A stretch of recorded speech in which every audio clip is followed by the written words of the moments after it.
Yolum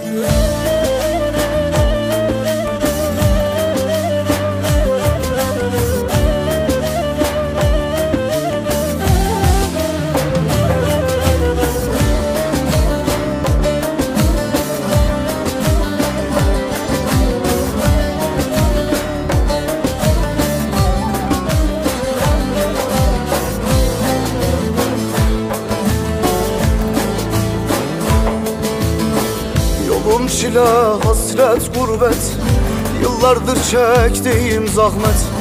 Araya mesafe koydum, cahille edemem sohbet. Yolum çile, hasret, gurbet, yıllardır çektiğim zahmet.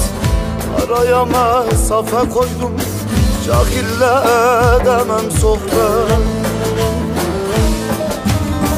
Yalan közün aleviyim, erenlerin nefferiyim.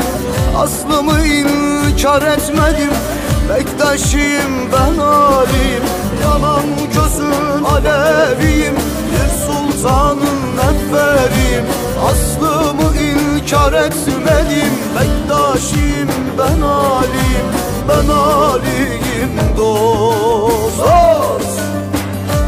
Ben de bu dünyaya geldim sakinim, kalsın benim davam divana kalsın. Muhammed Ali'dir benim vekilim, kalsın benim davam divana kalsın. Yorulan yorulsun, ben yorulmazam.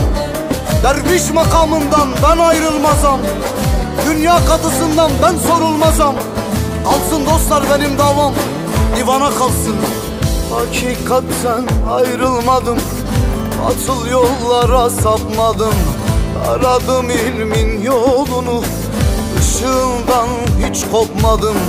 Hakikatten ayrılmadım, atıl yollara sapmadım. Aradım ilmin yolunu, ışığından hiç kopmadım. Yalan közün aleviyim, erenlerin nefferiyim. Aslımı inkar etmedim, bektaşıyım ben aliyim. Yalan gözün aleviyim, bir sultanın nefferiyim. Aslımı inkar etmedim, bektaşıyım ben aliyim. Ben aliyim dost.